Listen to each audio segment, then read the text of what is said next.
ఏదైతే ఈ జిల్లాలో అన్ని మేజర్ కార్యక్రమాలు పార్టీ నడిపే ఒక బృందం కూడా మీదే. కాబట్టి మన మీద ఎక్కువ బాధ్యత ఉంటుంది. రేపు రానున్న రోజుల్లో మనకు తెలుసు ఏ ఒక పార్టీకైనా తన బలం నిరాధార అయ్యేది ఎప్పుడే అంటే ఎలక్షన్స్ అవుతుంది. ఎందుకంటే అద్వానీ గారు చెప్పేవారు, నేను ఒకసారి ఎమ్మెల్సీగా 97 ఓట్స్తో ఓడిపోయాను ఫస్ట్ టైం. ప్రకాష్ జావడేకర్ గారు అద్వానీ గారితో చెప్తున్నారు, ఏ परसों 97 वोट से हारा అంటే ఆయన అద్వానీ గారు అన్నారు, तुम कितने वोट से हारे ये नहीं है, तुम कितने वोट से जीते होता है. एक वोट से भी जीतो जीत होता है, 1000 वोट से जीतो 1000 वो भी जीत होता है.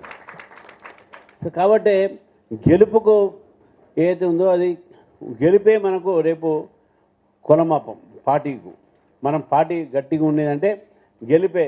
అన్న సెకండ్ ప్లేస్ వచ్చినామని అంటే ఈ సెకండ్ ప్లేస్ థర్డ్ ప్లేస్ ఉండవు. ఇక గెలిపే మనం లక్ష్యంగా పనిచేయాలి. గెలవడానికి ఆస్కారం ఉన్నటువంటి ఒక జిల్లాలో రంగారెడ్డి జిల్లాలో ఉన్నటువంటి చాలా పెద్ద ఆస్కారం ఈ జిల్లాలో ఉన్నది. క్యాడర్ ఉన్నది మనకు. ప్రజలు కూడా మన ఆదరిస్తున్నారు ఇక్కడ. కాబట్టి పరిస్థితులు మనం చూసుకొని రేపు రానున్న రోజుల్లో మనకు పెద్ద టెస్ట్ మన ముందు పరీక్ష అయ్యిందంటే జిహెచ్ఎంసీ ఎలక్షన్స్. మళ్ళీ జిహెచ్ఎంసీ ఎలక్షన్స్ మన పెద్ద పరీక్ష కాబట్టి ఈ పరీక్షలో ఏ విధంగా మనం ముందుకు పోయి గెలవాలి అనే ఆలోచన మనం ఉండాలి.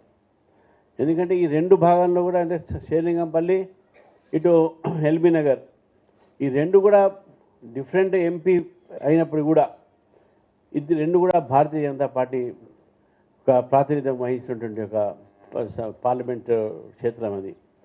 కాబట్టి ఇక్కడ ఎక్కువ సీట్లు మనం గెలవాల్సిన అవసరం ఉన్నది. పోయినసారి ఎల్బీ నగర్లో మొత్తానికి 100% మన రిజల్ట్. ఈసారి ఎల్బీ నగరే కాదు మొత్తం హైదరాబాద్లో 100% రిజల్ట్ రావాలి. మేయర్ మనం కైవసం చేసుకోవాలి. దిశలో మనం అందరూ కూడా పనిచేయాలి.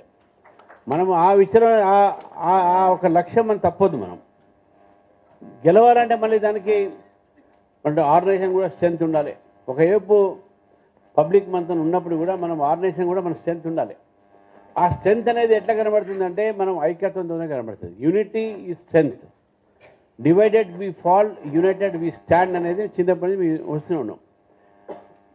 ఏదైతే మన పార్టీలో ఉన్నటువంటి ఒక ఐక్యత్వాన్ని మనం ప్రదర్శించాల్సిన అవసరం ఉన్నది. మనిషి అన్న తర్వాత ఉప్పు కారం తినటువంటి అందరికీ విభేదాలు ఉంటూనే ఉంటాయి. విభేదాలతోనే మనకు ఏం పెద్ద బాధ కాదు. కానీ పార్టీ ఒక పెద్దది, ఒక ఆర్గనైజేషన్. పార్టీ తల్లి లాంటిది. ఎవరైనా సరే తల్లికి ద్రోహం చేయొద్దు మనం. కాబట్టి తల్లి లాంటి పార్టీకి మనం రేపు ఎవరు టికెట్ ఇచ్చినా ఎవరి నుంచున్నా నాకు రాలేదు ఓకే, నీకు వచ్చింది, నా తల్లిని గెలిపిస్తా, నా పార్టీని గెలిపిస్తా, జెండాని గెలిపిస్తా అనే దీంట్లో మనం ఉండాలి. దయచేసి ఆ దిశలో మనం పనిచేయాల్సిన అవసరం ఉంది. రాజకీయాలు అడవటంలో తప్పేం లేదు. రాజకీయ ఆకాంక్ష ఉంటేనే మనం రాజకీయాలు వచ్చినాం. కానీ అందరి యొక్క ఆకాంక్షలు నెరవేరవు ఇక్కడ.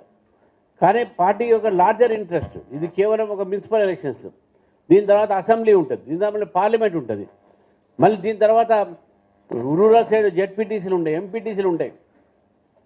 సో రాజకీయాల్లో అనేకమైన కొంతమందికి కాంటెస్ట్ చేయాల్సిన ఇంట్రెస్ట్ ఉంటుంది, కానీ పార్టీలో కట్టి పనిచేయాలని ఇంట్రెస్ట్ ఉంటుంది.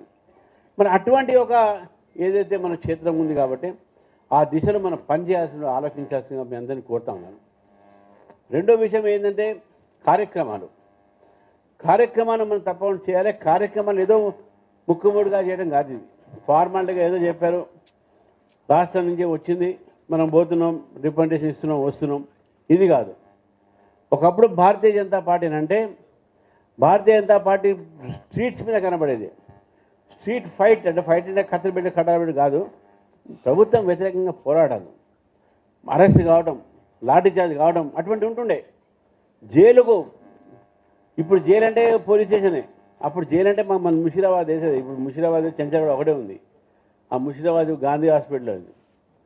అప్పుడు లాఠీచార్జ్ ఉంటుండే, టియర్ గ్యాస్ ఉంటుండే.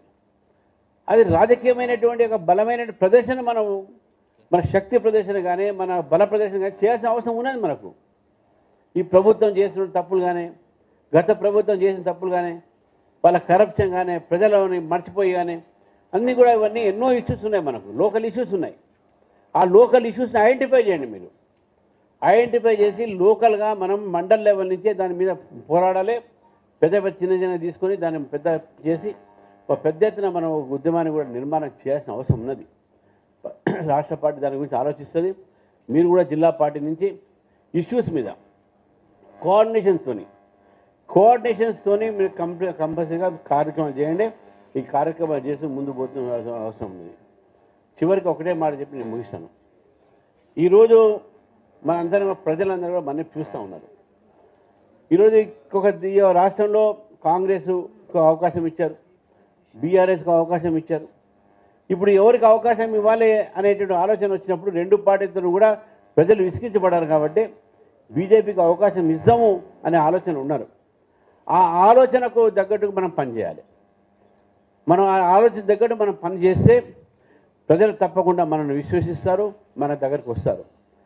లేకుంటే ప్రజలే ఓటేస్తారులే అంటే నడవదు. ప్రజల దగ్గర మనం వెళ్ళాలి, ఇంటింటికి వెళ్ళాలి. ఎస్ఐఆర్ కార్యక్రమం జరుగుతున్నది. ఈ ఎస్ఐఆర్ కార్యక్రమం జరుగుతాం, ఇంటింటికి మనం పోతున్నామా లేదా?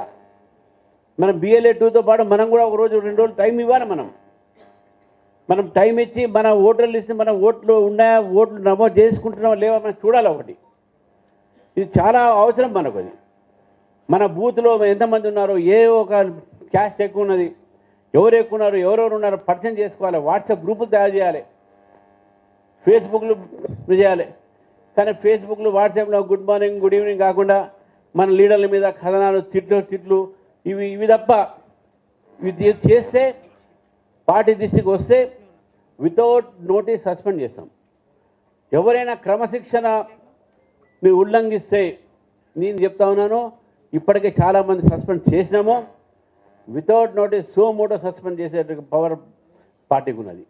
కాబట్టి సోషల్ మీడియాని మిస్యూజ్ చేసి మన నాయకుల వ్యతిరేకంగానే, పార్టీకి వ్యతిరేకంగానే, సిద్ధాంతానికి వ్యతిరేకంగానే పోస్టులు పెడితే తప్పకుండా అన్ని సోషల్ మీడియా మేము ట్రాక్ చేస్తూ ఉన్నాం. అన్ని ఫేస్బుక్ని మేము అకౌంట్ ట్రాక్ చేస్తూ ఉన్నాం, వాట్సాప్ ట్రాక్ చేస్తూ ఉన్నాం. మీ జిల్లాలో కూడా ఒకటి సస్పెండ్ చేయడం జరిగింది. ఇటువంటి చేస్తే మాత్రం చాలా సీరియస్గా పార్టీ ఉంటుంది. క్రమశిక్షణ లోపిస్తే మనం పార్టీ ఊరుకునేది ఉండదని చెప్పేసి కూడా మీకు తెలియజేస్తూ, మరి ఇప్పటికే చాలా ఆలస్యమైంది కాబట్టి మరి నెక్స్ట్ సెషన్ కూడా ఉండదని చెప్తున్నారు మన గౌతమ్ గారు. కాబట్టి ఈ యొక్క అవకాశం ఇచ్చినందుకు శ్రీనివాస్ రెడ్డి గారు నిన్న నాకు చెప్పాడు, నేను నాకు చాలా పనులు ఉన్నాయని చెప్తే, లేదన్నా ఫస్ట్ మీరు రావాలి అంటే సరే అందరికీ కలిసినట్టు ఉందని చెప్పేసి రావడం జరిగింది. మీ అందరికీ మరొకసారి ధన్యవాదాలు.